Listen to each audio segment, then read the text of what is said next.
집에 그런 일이 아직 없어. 없지, 여기는 없지.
모두 자리에서 일어나시겠습니다.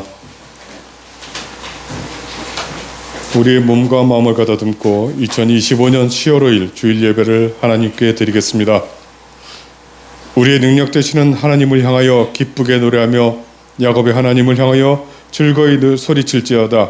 시르를 풀며 소고를 치고 아름다운 수금의 비파를 아우를지어다. 초하루와 보름과 우리의 명절에 나팔을 불지어다. 하나님은 영이시니 예배하는 자가 영과 진리로 예배할지니라. 아멘.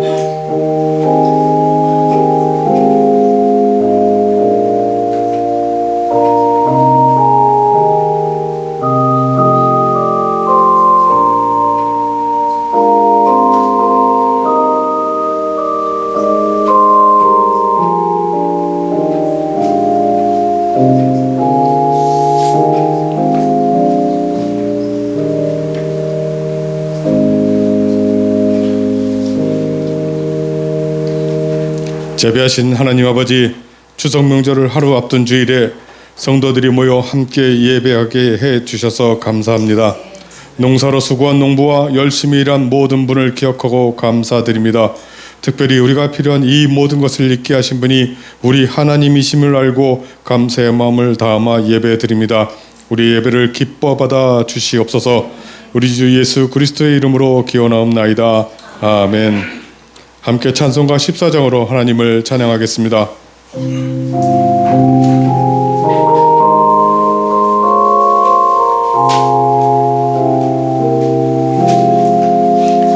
진리 하나님 하늘에 계시니 온천한 만민주 앞에 찬송하네.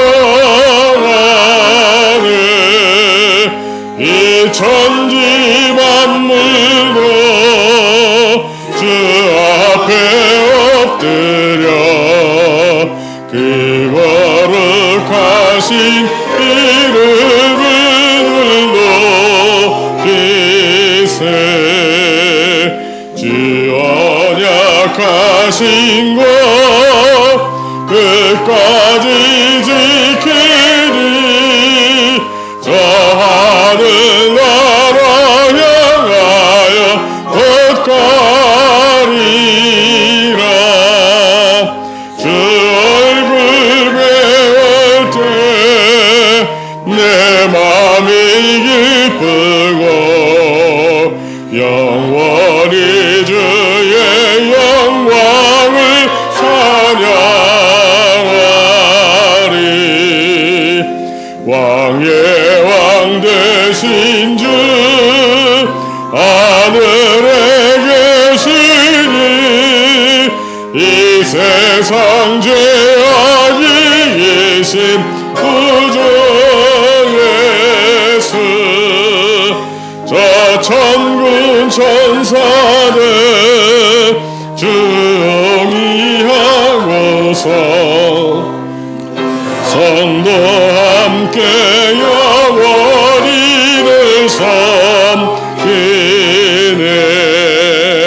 성삼위일체께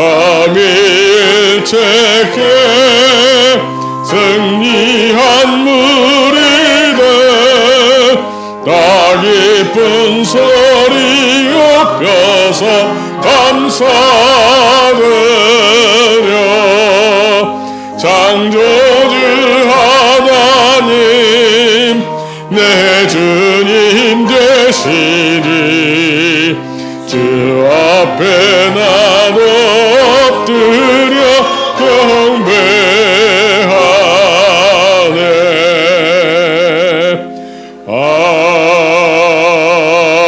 아멘. 사도신경으로 우리 신앙을 고백하겠습니다. 나는 전능하신 아버지 하나님 전지의 창조주를 믿습니다. 나는 그의 유일하신 아들 우리 주 예수 그리스도를 믿습니다. 그는 성령으로 잉태되어 동정녀 마리아에게서 나시고 본디오 빌라도에게 고난을 받아 십자가에 못 박혀 죽으시고 장사된 지 사흘 만에 죽은 자 가운데서 다시 살아나셨으며 하늘에 오르시어 전능하신 아버지 하나님 우편에 앉아 계시다가 거기로부터 살아있는 자와 죽은 자를 심판하러 오십니다. 나는 성령을 믿으며 거룩한 공교회와 성도의 교제와 죄를 용서받는 것과 몸의 부활과 영생을 믿습니다. 아멘. 오늘은 시편 138편 1절에서 5절 말씀을 교독하시겠습니다. 내가 전심으로 주께 감사하며 내가 주의 성전을 향하여 예배하며 주의 인자하심과 성실하심으로 말미암아 주의 이름에 감사하여리니 이는 주께서 주의 말씀을 주의 모든 이름보다 높게 하셨습니다. 내가 간구한 날에 주께서 응답하시고 내 영혼에 힘을 주어 나를 강하게 하셨나이다. 여호와여 세상의 모든 왕들이 주께 감사할 것은 그들이 주의 입에 말씀을 들음이오며 그들이 여호와의 부름을 노래할 것은 여호와의 영광이 크심이니이다. 아멘. 모두 자리에 앉으시겠습니다. 찬송가 325장으로 하나님을 찬송하겠습니다.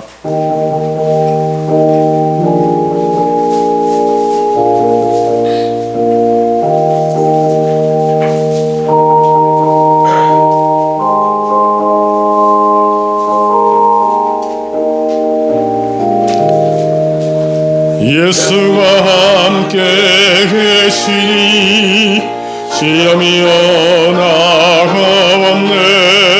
기쁨의 권한 되시는 예수를 위해 삽시다. 날마다 주를 섬기며 언제나 주를 기리고 그 사랑 안에 살면서 딴 길로 가지 맙시다. 이 세상 사는 동안에 주 이름 전파하면서 무한한 복락 주시는 예수를 위해 삽시다. 날마다 주를 섬기며 언제나 주를 기리고 그 사랑 안에 살면서 딴 길로 가지 맙시다. 이 세상 친구 없어도 예수는 나의 친구니 위로양 일을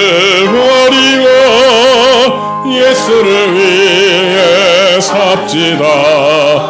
날마다 주를 섬기며 언제나 주를 기리고 그 사랑 안에 살면서 딴 길로 가지 맙시다.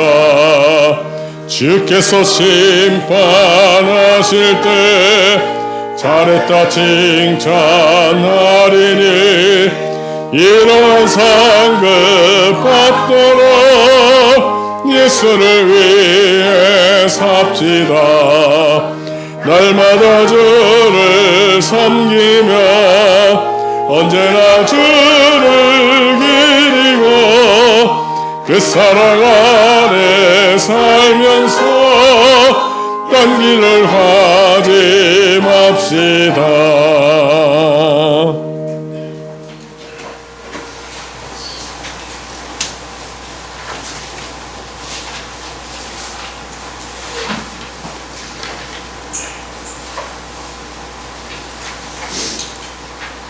사랑의 하나님, 오늘도 우리를 이 자리에 오게 하시고 모여서 예배할 수 있게 주님 허락하여 주심에 감사드립니다.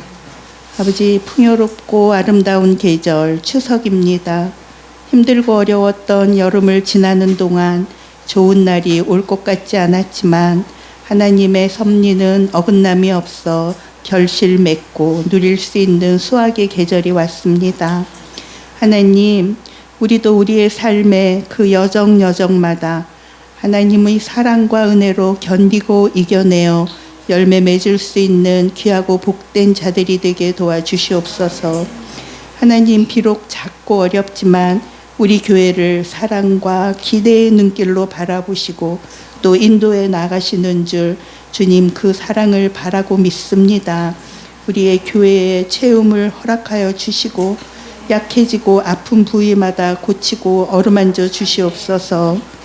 아버지, 우리 목사님이와 성도들 모두 건강을 허락하여 주옵시고 주님의 은혜 안에 모여서 나누고 위로받는 기쁨도 같이 누리게 하여 주시옵소서. 모든 말씀 예수님 이름으로 기도드립니다. 아멘.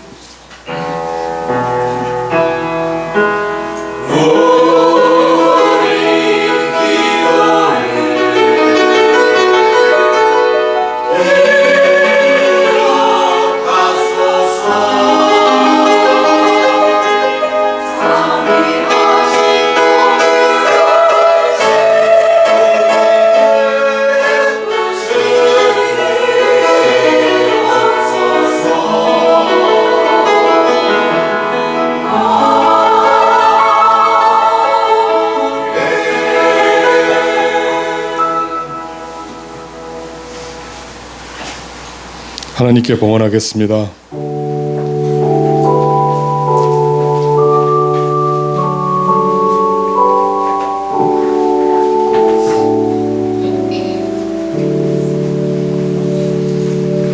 기도드리겠습니다. 하나님 아버지, 우리의 필요를 아시고 늘 채워주셔서 감사합니다.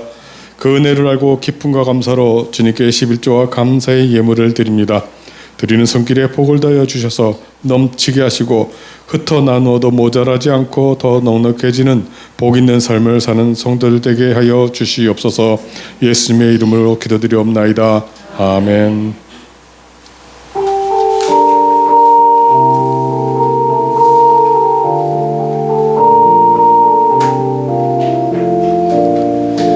주의 사랑으로 사랑합니다. 주의 사랑으로 사랑합니다. 영제 안에서 주의 영광을 보내 주의 사랑으로 사랑합니다. 주의 사랑으로 환영합니다. 주의 사랑으로 환영합니다. 자매 안에서 주의 영광을 보내 주의 사랑으로 환영합니다.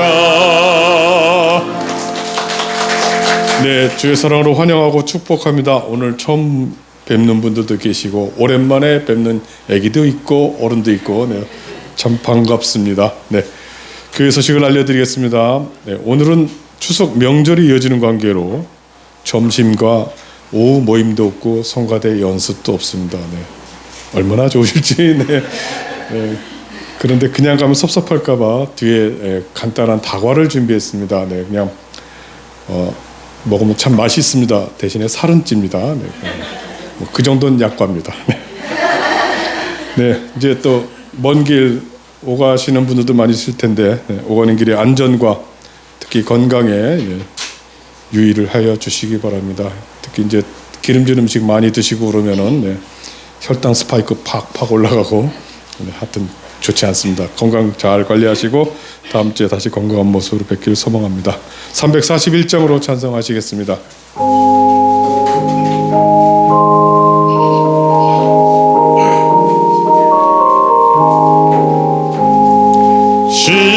십자가를 내가 지고 주를 따라갑니다. 이제부터 예수로만 나의 몸에 삼겠네.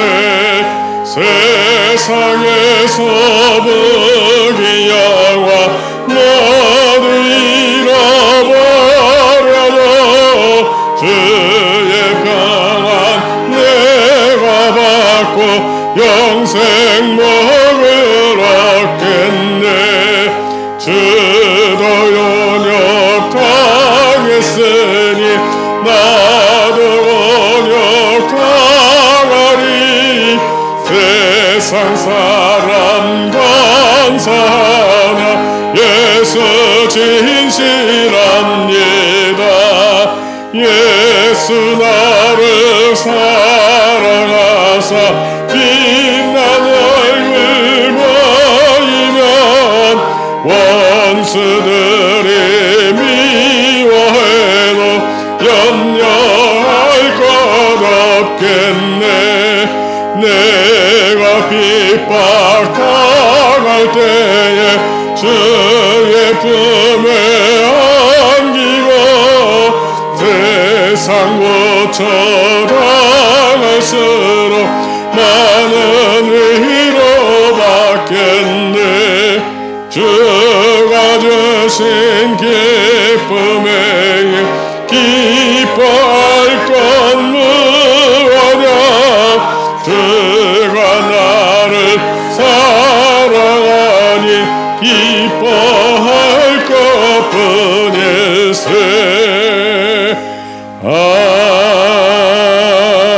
아멘. 오늘 우리에게 주시는 하나님 말씀은 요한계시록 1장 9절에서 20절 말씀입니다. 요한계시록 1장 9절에서 20절 말씀, 신약성경 399쪽입니다. 하나님의 말씀을 받들어 읽겠습니다. 이 말씀은 하나님의 말씀입니다. 하나님의 말씀을 경청하시기 바랍니다. 나 요한은 너희 형제여 예수의 환난과 나라와 참음에 동참하는 자라. 하나님의 말씀과 예수를 증언하였으므로 말미암아 반모라 하는 섬에 있었더니 주의 날에 내가 성령에 감동되어 내 뒤에서 나는 나팔 소리 같은 큰 음성을 들으니 이르되 내가 보는 것을 두루마리에 써서 에베소, 서머나, 버가모, 두아디라, 사데, 빌라델비아, 라오디게아 등 7교회에 보내라 하시기로 몸을 돌이켜 나에게 말한 음성을 알아보려고 돌이킬 때에 7 금 촛대를 보았는데 촛대 사이에 인자 같은 이가 발에 끌리는 옷을 입고 가슴에 금띠를 띠고 그의 머리와 털의 희기가 흰 양털 같고 눈 같으며 그의 눈은 불꽃 같고 그의 발은 풀무불에 단련한 빛난 주석 같고 그의 음성은 맑은 물소리와 같으며 그의 오른손에 7별이 있고 그의 입에서 좌우에 날선검이 나오고 그 얼굴은 해가 힘있게 비치는 것 같더라. 내가 볼 때에 그의 발 앞에 엎드려 죽은 자가 같이 되매 그가 오른손을 내게 얹고 이르시되 두려워하지 말라. 나는 처음이요 마지막이니 곧 살아있는 자라. 내가 전에 죽었었노라. 볼지어다 이제 세세토록 살아있어 사망과 음부의 열쇠를 가졌노니 그러므로 내가 본 것과 지금 있는 일과 장차 될 일을 기록하라. 네가 본 것은 내 오른손의 7별의 비밀과 또 일곱 금 촛대라. 7별은 7교회의 사제여 7촛대는 7교회니라. 아멘.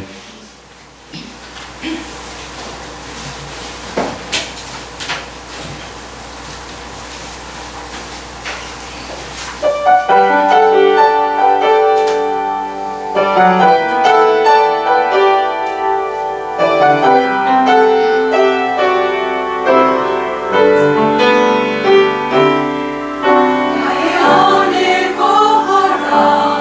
나는 내 하나님이 모든 환난 가운데 너를 지키는 자라. 두려워하지 말라. 내가 널 도와주리니 놀라지 말라. 내 손 잡아주리라. 나의 안에 거하라.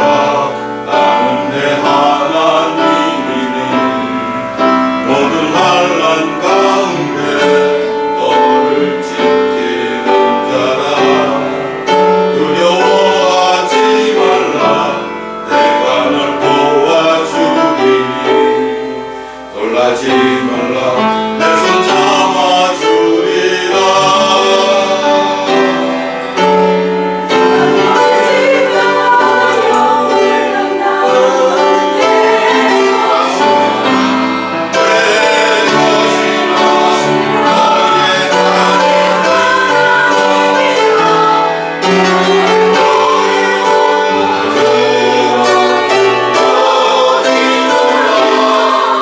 너를 사랑하는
요한 사도가 이 계시록을 기록할 즈음에 성도들이 기대하는 것 하나가 있었는데 예수께서 곧 다시 오실 것이라는 소망이었습니다. 왜 그들이 그렇게 기대하고 있었는가 하면 요한복음 21장에 부활하신 예수님께서 제자들을 만나서 하신 말씀이 기록이 되어 있는데 베드로에게 3번이나 내가 나를 사랑하느냐고 물어보신 후에 내 양을 먹이라고 하고서 내가 젊어서는 스스로 띠뛰고 원하는 곳으로 다녔거니와 늙어서는 내 팔을 벌리리니 남이 내게 띠띠우고 원하지 않는 곳으로 데려가리라. 그렇지만 너는 나를 따르라고 그렇게 말씀을 하셨습니다. 이 내용은 베드로가 어떠한 죽음으로 하나님께 영광을 돌릴 것인지 알려주신 말씀입니다. 그 말씀을 들은 베드로는 그러면 자기 말고 요한은 어떻게 되는지 주님께 물었습니다. 자기가 수제자라고 자부를 했지만 이 제자 중에서 가장 어리고 예수님의 사랑을 독차지하는 요한에 대하여 좀 비교하고 질투하는 마음이 있었던 것 같습니다. 베드로가 그렇게 질문하자 예수께서는 내가 올 때까지 그를 머물게 하고자 할지라도 내게 무슨 상관이냐, 너는 나를 따르라고 말씀하셨습니다. 그런데 이 말씀을 옆에서 들은 다른 제자들은 밖으로 나가서 요한은 예수님 다시 오실 때까지 죽지 않을 것이라는 소문을 퍼뜨립니다. 그를 예수님 다시 오실 때까지 살려두기 때문에 죽지 않는다고 해석을 해버린 것입니다. 한 번 나게 된 소문은 이후 복음이 전파되는 곳마다 쉬지 않고 퍼져나갔을 것입니다. 이 소문의 특성이 원래 그런 것이기 때문입니다. 요한도 그런 소문이 이미 나 있다는 사실을 알고서 요한복음을 기록할 때 그 이야기는 예수님 오실 때까지 요한이 죽지 않는다는 이야기가 아니라 그때까지 그를 머물게 하고자 할지라도 너와는 그게 무슨 상관이 있느냐고 말씀하신 것, 다시 말해서 너는 다른 사람 상관하지 말고 너 자신에게 주어진 사명만 감당하며 살면 된다는 뜻이라고 그 정확한 내용을 알려주었습니다. 하지만 한번 소문이 퍼져나가면 이 소문이라는 것은 확대되었으면 확대되었지 요한복음에 기록을 해놓았다고 그 원래 의미를 찾아서 돌아가는 경우가 거의 없습니다. 사람들은 다들 자기가 읽고 싶은 대로 읽고 듣고 싶은 대로 듣고 믿고 싶은 대로 믿기 때문입니다. 그랬는데 그때 다른 사도들은 다 죽었고 요한만 살아있었고 박해는 극심해지니까 이제 요한이 나이가 많아서 죽을 때가 다가오는데 요한은 예수님 다시 오실 때까지 죽지 않는다고 그렇게 말씀하셨으니 예수님 곧 오신다는 기대가 성도들에게 다 퍼져나갔습니다. 이 종말의 날에 대한 사람들의 반응은 여러 가지로 나타나는데 대다수는 이렇게 자기중심적으로 해석하고 생각하기 때문에 그 반응도 다들 각각 자기의 형편과 처지에 따라 다릅니다. 예를 들어서 당시 이렇게 극심한 박해가 진행되고 있는데 요한의 나이가 이미 90세가 넘어서 인간적으로 보면 죽을 때가 얼마 남지를 않았습니다. 그리고 예수님께서 죽음을 보지 않는다고 말씀하셨기 때문에 이제 예수님 오시는 일 외에는 다른 답이 없습니다. 그렇다면 예수님 곧 오시는 것이 확실하다고 그들은 믿은 것입니다. 또 어떤 사람들은 그렇게 박해라든지 어렵고 힘든 일을 마주하게 되면 그것을 회피할 목적으로 이렇게 주님 다시 오시기를 기대합니다. 그렇게 자기 관점에서 더 이상 견디지 못한다고 생각하고 다시 오시라고 간청하고 또 간청하기도 하는데 예수님 자기 기대한 그때 다시 오지 않으면 재림이라는 것 자체를 부인해버리는 사람들도 많이 있습니다.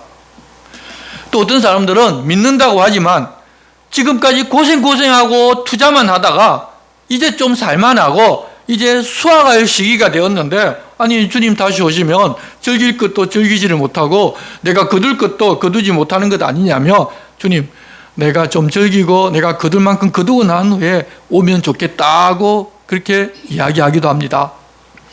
그렇게 빨리 오시라든지 아니면 그렇지 않고 좀 더 있다가 오시라는 그런 기대를 우리가 가만 보면 주님이 정말 보고 싶고 만나고 싶어서 그런 분들도 일부 계셨겠지만 대부분은 다 자기 중심적인 생각이고 자기를 위한 기대라는 것을 알 수가 있습니다.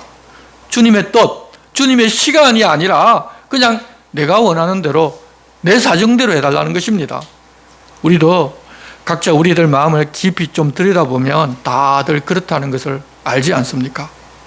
하지만 이제 우리들은 그러는 것이 아니라 이 주님 다시 오심을 바르게 알고 그때까지 바른 자세로 살아가야 합니다.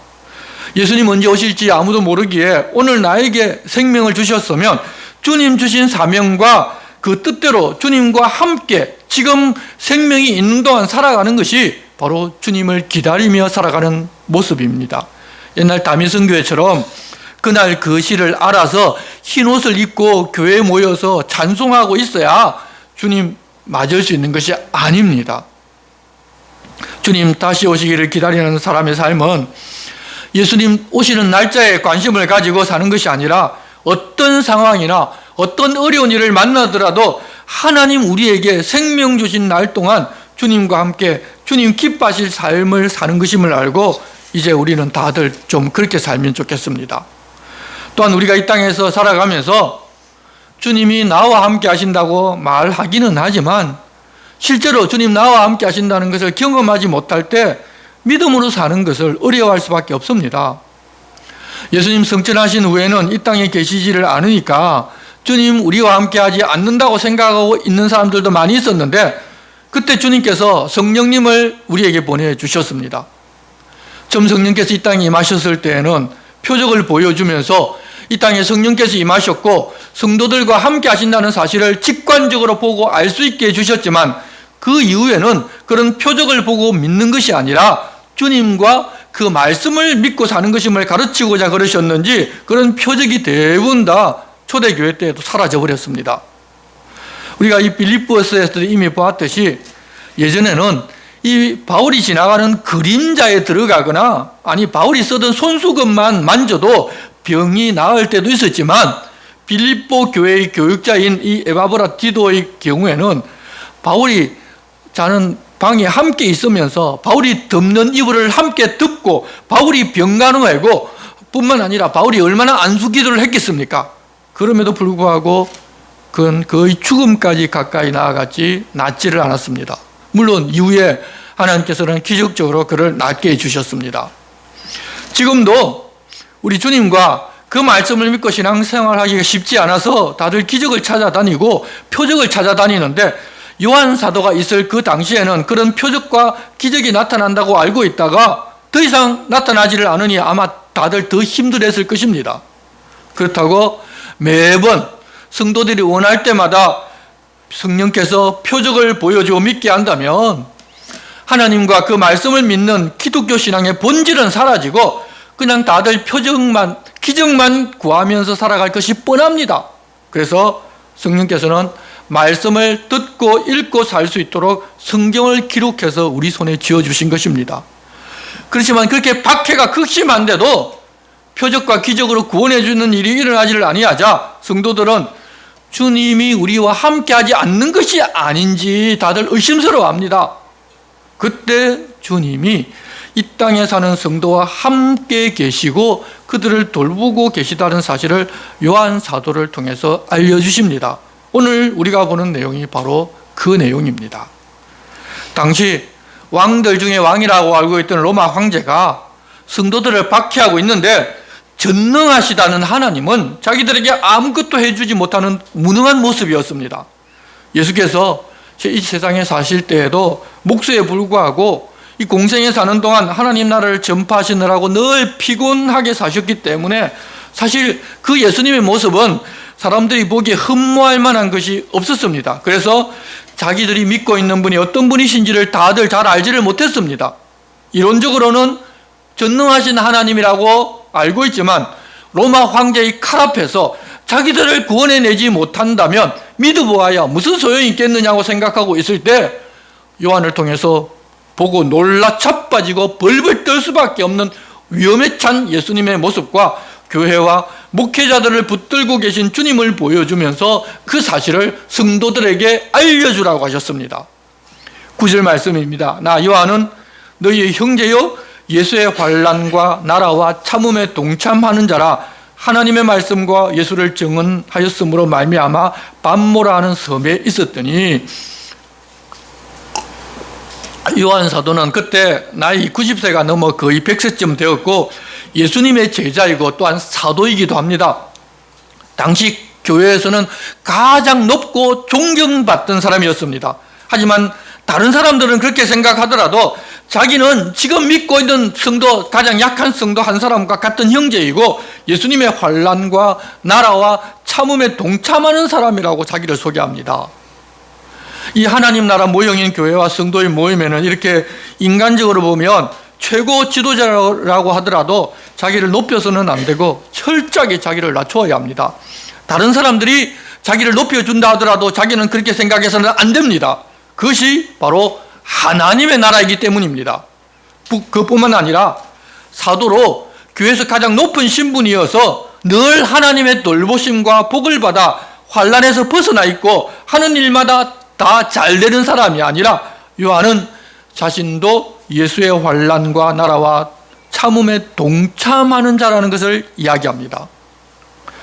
여러분, 이 세상은 신분이 낮고 천한 사람들은 고통을 좀 당하더라도 신분이 높은 사람들은 그것과는 상관없이 편안하게 살아야 한다고 생각하고 실제로 이 세상을 둘러보면 좀 그렇게 면이 많이 있습니다.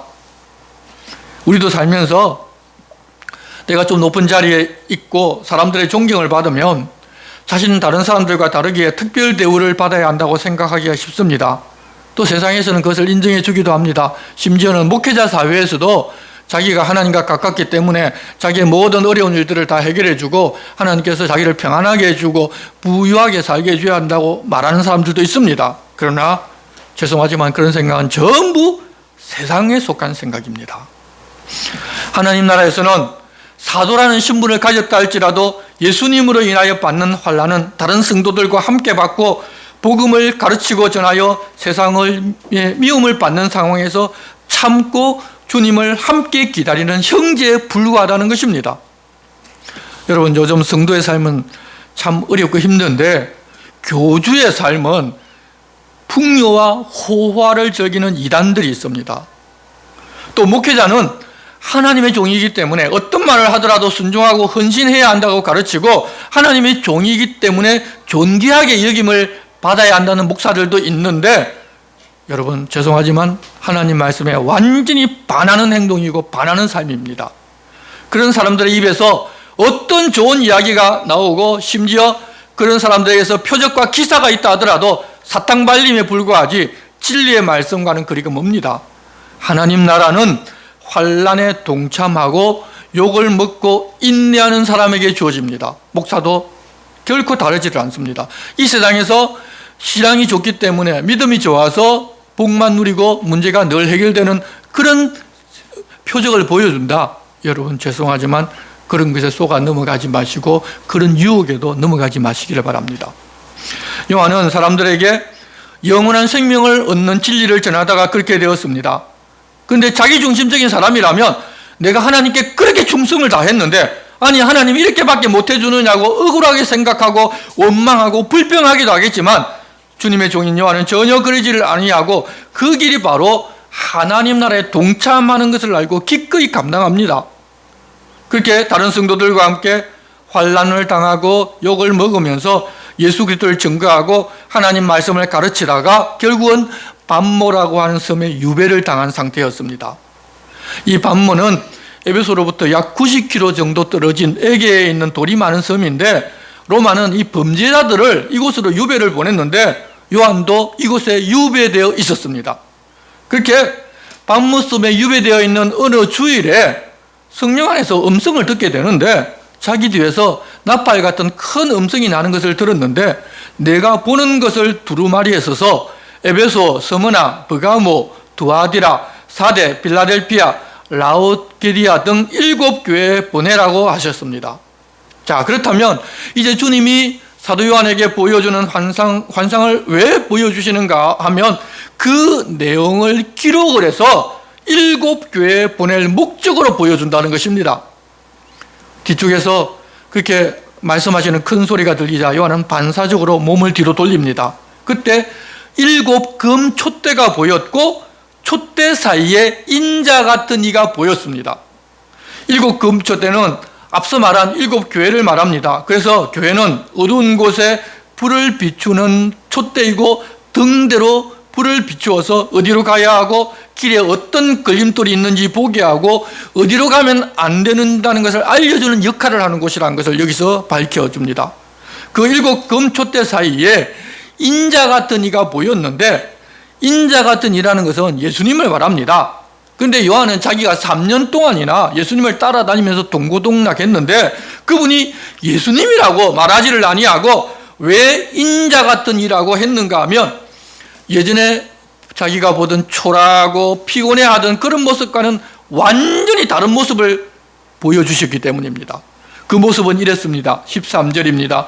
촛대 사이에 인자 같은 이가 발에 끌리는 옷을 입고 가슴에 금띠를 띠고 그의 머리와 털의 희기가 흰 양털 같고 눈 같으며 그의 눈은 불꽃 같고 그의 발은 풀무불에 달리는 빛난 주석 같고 그의 음성은 많은 물소리와 같으며 그의 오른손에 7 별이 있고 그의 입에서 좌우에 날선금이 나오고 그 얼굴은 해가 힘있게 비치는 것 같더라.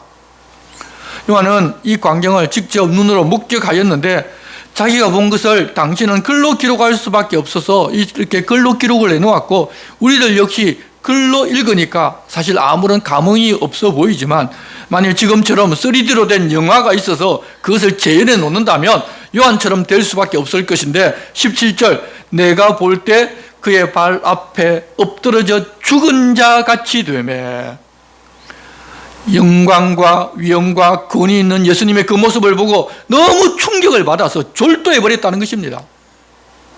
요한은 예수님과 3년 동안을 함께 했던 사람으로 신령한 분입니다. 그가 이렇게 될 정도라면 우리 같은 사람이 영광과 존귀와 위엄과 권위에 가득 찬 예수님의 모습을 눈으로 본다면 아마도 적사하기가 쉬울 것입니다. 너무 놀라서. 우리가 전도하다 보면 많은 사람들이 예수님 모습을 자기에게 보여주면 믿겠다고 하는데, 그렇게 믿겠다는데 왜 예수님이 자기 모습을 사람들에게 안 보여주시는가 하면, 그렇게 하지도 않고 신령하지도 않은 사람이 예수님을 보고 하나님을 보게 되면 그 자리에서 즉사할 것이기 때문에 그 사람을 죽이지 않으려고 안 보여주시는 것입니다. 우리들도 어렵고 힘들 때 예수님 모습을 좀 보여주면 그런 환난도 잘 견디고 내가 잘 믿겠다고 말하는 사람도 있는데, 이제는 그렇게 말하지 마시기 바랍니다. 그러다가 정말 주님이 모습을 보여주시면 그 즉시 죽기가 쉬울 것이고, 그렇지 않고 혹 무엇을 보았다고 하면 가짜를 보고서 예수님을 보았다고 착각하기도 할 것입니다. 어느 것이나 보는 것 자체가 위험하니 세상도 바르게 보지 못하는 눈으로 예수님을 봐야 믿겠다고 하는 것이 아니라 진리의 말씀을 듣고 깨닫고 믿으시기를 바랍니다. 우리 믿는 것은, 예수 믿는 것은 보고 믿는 것이 아닙니다. 여러분, 전에도 말씀드렸듯이 제자들이 빈모습을 보고 믿었습니까? 안 믿었습니다. 우리는 보고 믿는 종교가 아닙니다. 요한이 그렇게 죽은 사람처럼 되자 예수께서 오른손을 요한에게 얹고 두려워하지 말라고 말씀하셨습니다. 요한이 지금 두려워하고 있기 때문에 두려워하지 말라고 말씀하신 것입니다. 그리고 예수님은 자기가 어떤 다른 존재가 아니라 요한 사도가 그동안 믿고 따르던 예수 그리스도이심을 알려주십니다. 17절 후반부에 나는 처음이요 마지막이니 곧 살아있는 자라 내가 전에 죽었었노라. 예수님은 자신을 처음이요 마지막이라는 앞서 하나님께서 자신을 표현할 때 사용하는 그 언어를 그대로 사용하십니다. 하나님의 아들이신 동시에 하나님이심을 자신이 증언하셨습니다. 그리고 살아있는 분이신데 전에 죽었었다고 하여 요한이 따르던 예수 그리스도라는 것을 알려주셨습니다. 그 주님이니 두려워하지를 말라는 것입니다. 그리고 그렇게 죽었었는데 살아있고 앞으로 영원히 살아있고 사망과 음부의 권세를 자신이 가졌다고 합니다. 그러면 죽이거나 영원히 살게 하고 또 사람을 음부에 보내거나 그렇지 아니하고 천국에 보내고 하는 이 모든 권세를 영원토록 우리 주님이 가지셨다는 것입니다. 주님이 그 권세를 영원히 가지셨다면 지금 죽이겠다면서 살려면 예수 믿는 것을 포기하고 로마 황제를 신으로 섬기라고 박해하는 자들을 무서워할 필요가 없게 됩니다. 그래서 극심한 박해로 죽임을 당할까 봐 두려워하는 성도들에게 주님이 지금 어떤 모습으로 계시고 무슨 일을 하고 계시고 어떤 권능과 능력을 가지고 계시고 이제 무슨 말씀을 하시는지 이 모든 내용을 기록해서 알려주면 그들도 두려워하지 않게 될 것입니다. 그래서 보고 들은 내용을 기록하고 이제 편지로 보내라고 그렇게 말씀하신 것입니다. 19절입니다. 그러므로 내가 본 것과 지금 있는 일과 장차 될 일을 기록하라. 여기서 보면 세 가지를 기록하라고 말씀하셨습니다. 첫째로 요한이 지금 본 것, 그리고 둘째로 지금 그 당시에 일어나고 있는 일, 그리고 셋째로 장차 될 일, 이 세 가지를 기록하여 성도들에게 보내기에 우리도 이 세 가지를 알게 되면 요한계시록을 바르게 이해하는 것입니다. 그리고 요한 사도가 지금 본 것이 무엇인지를 정확하게 해석해서 알려주십니다. 20절입니다. 내가 본 것은 내 오른손에 7별의 비밀과 또 7 금촛대라. 7별은 7 교회의 사자요 7 촛대는 7 교회니라. 요한에게 지금 환상으로 보여주신 것이 무슨 뜻인지 무슨 의미인지를 다 알려주셨기 때문에 그 어떤 다른 신령한 해석도 필요 없습니다. 예수님 오른손에 7별은 7 교회의 사자, 즉 목회자이고 7 금촛대는 7 교회입니다. 이 영어 성경이나 유럽에서 번역된 성경에는 여기 7 교회의 사자라고 번역한 헬라어 앙겔로스라는 단어를 일반적으로 엔젤, 즉 천사라고 번역을 합니다. 그런데 그렇게 천사라고 이해를 하면 이상한 문장이 되어버립니다. 7 교회의 수호 천사들에게 편지를 보내라는 말이 되는데 천사들이 로마 황제의 박해 때문에 죽을지 몰라서 두려워하고 있다는 말인데 여러분 그것은 말이 안 되는 이야기입니다. 천사들이 뭐 인간인 황제가 죽인다고 해서 죽여지는 존재가 아니지 않습니까? 그리고 하나님께서 직접 천사를 불러서 말씀하시면 되는데 사람인 요한에게 보여주고서 내가 듣고 본 이야기를 천사들에게 전해달라는 것도 또 말이 안 됩니다. 그래서 서구권에서 천사라고 오해하다 보니 이 계시록 해석을 굉장히 어려워하였고 잘못 해석하는 경우가 굉장히 많았습니다. 우리는 이제 정확하게 7 교회 사자는 그 교회를 담당한 목회자, 교육자를 말하는 것으로 알고 듣게 되면 바르게 들을 수가 있을 것입니다. 이 박해가 오게 되면 적대자들은 가장 먼저 교회의 목회자를 칩니다. 그 당시도 박해를 제일 두려워하고 있는 사람들이 바로 목회자들인데 예수님께서 그들을 오른손에 쥐고 계시다는 것입니다. 주님이 쥐고 계시면 여러분 두려워하지 않아도 되는 것 아닙니까? 사람들은 다들 누구나 다 죽는 것을 두려워합니다. 그러다 보니 죽이겠다고 위협을 하게 되면 많은 사람들이 이 죽음이 두려워서 적대자들이 하자는 대로 끌려갑니다. 믿는 사람도 사실 죽음 앞에서 두려워하지 않기는 쉽지 않습니다. 그렇지만 우리가 좀 생각해야 할 것은 믿는 사람들이 가장 두려워할 것은 이 땅에서 죽고 사는 것이 아닙니다. 우리 육신이 죽는 것 아닙니다. 음부와 사망의 열쇠를 가지신 먼저 부활하여 우리에게 부활이 있다고 보여주신 주님이 우리에게 계시고 그 주님은 우리를 다시 살리겠다고 약속을 하셨기 때문입니다. 그래서 믿는 우리에게 두려운 것은 이 육신의 죽음이 아니라 믿는다고 했는데 그 믿음이 잘못되어서 주님으로부터 버림받고 영생을 누리는 하나님 나라에 들어가지 못한 그 일이 우리에게 가장 두려운 일입니다. 우리가 우리 자신을 냉정하게 쳐다보면 구원받지 못한 그런 모습으로 살아가고 있는 모습을 사실 우리가 먼저 보게 되어서 이 구원에 대해 확신하기가 사실 쉽지가 않습니다. 그런데 예수를 주와 그리스도로 믿으면 구원을 얻는다고 하나님께서 이미 약속해 주셨고 이렇게 박해의 상황에서 주님께서 그 사람을 손안에 쥐고 계시다면 완전한 보호 안에 있고 그 사람이 구원을 받는 것은 너무나 확실해지는 것입니다. 이 박해의 시기가 되면 어떤 분들은 순교할 수도 있지만 그러나 결과는 영원한 생명을 얻는 것이고 또한 필요하면 우리 주님은 죽음의 위협에서 우리 육신의 생명도 건져 주실 것입니다. 죽고 사는 것이 다 주님의 손안에 있고 우리가 부활하여 영원히 살 소망이 있으니까 죽고 사는 일에 좀 두려워하지를 말라는 것입니다. 아무리 박해가 있다 하더라도 그것을 두려워하지를 말라는 것입니다. 그렇게 해주실 주님이 계시고 그 약속이 있어서 두려워하지 않을 수 있는데, 살면서 우리가 자기가 주인 되고 세상을 바라보고 주님과 그 말씀을 다들 믿지를 않으니 우리에게 어렵고 힘든 일이 오고 죽을 일이 생기며 막 두려움이 찾아오는 것입니다. 마귀는 그렇게 우리를 두렵게 해서 우리로 하여금 믿음에서 떠나게 만들려고 지금도 우는 사자같이 돌아다니고 있습니다. 하지만 이제는 우리가 믿는 주님을 보고 죽고 사는 문제에 매이고 죽음을 두려워하지 말고 오히려 우리가 주님 뜻대로 살지 못함을 보고서 그것 때문에 마음 아파하는 그런 우리가 됩시다.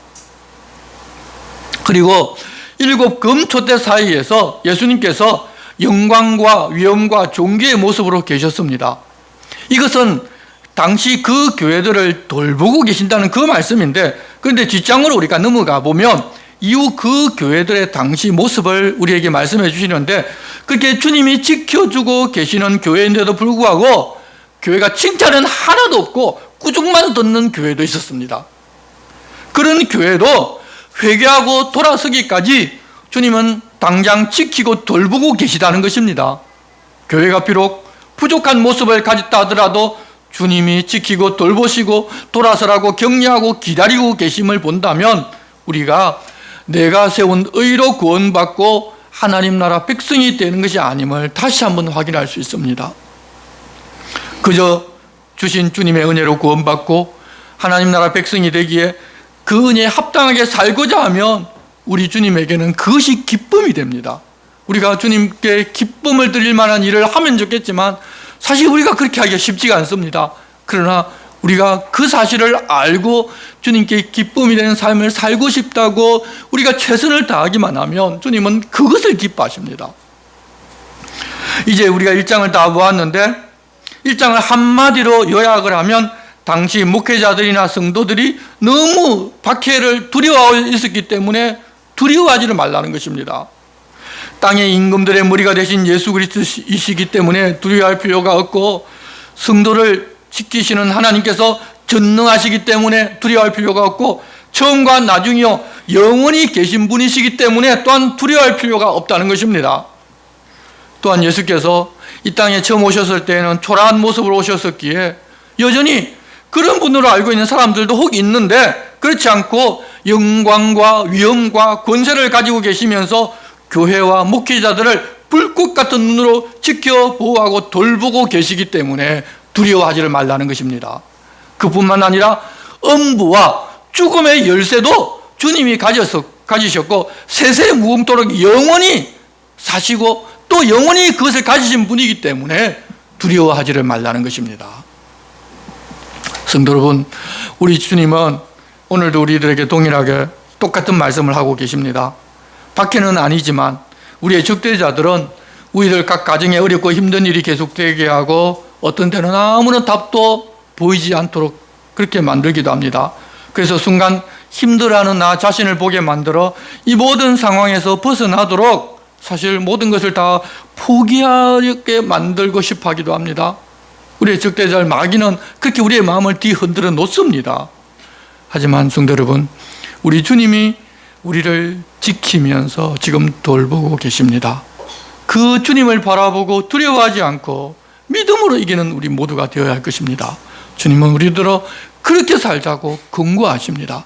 그래서 그런 성도들은 그런 박해 가운데서도 그 앞으로 남은 18번의 더 큰 박해도 이기고 믿음을 지켰듯이 우리도 마찬가지로 우리의 삶이 아무리 어렵고 힘들더라도 주님 지키시고 계시니 그 주님과 함께 손잡고 끝까지 믿음을 지켜 영원한 하나님 나라의 복을 받아 누리는 모두가 다 되라고 주님 권고하십니다. 기도하겠습니다.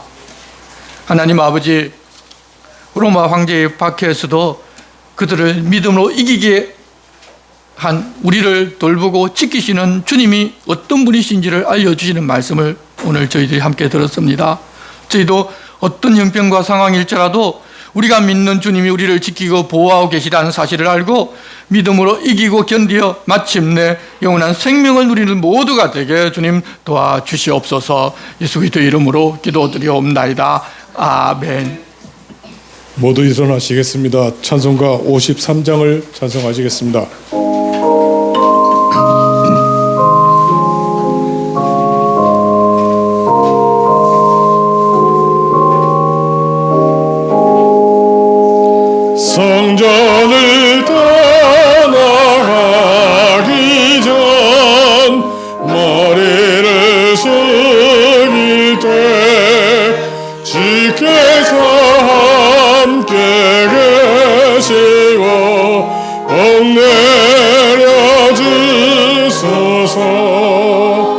집으로 들어가는 길 지동행하시고 내 모든 언행심사를 다 지켜주소서. 거룩한 날이 다가고 저녁이 되도록 주의 맘에 빗대사 들게 시옵소서.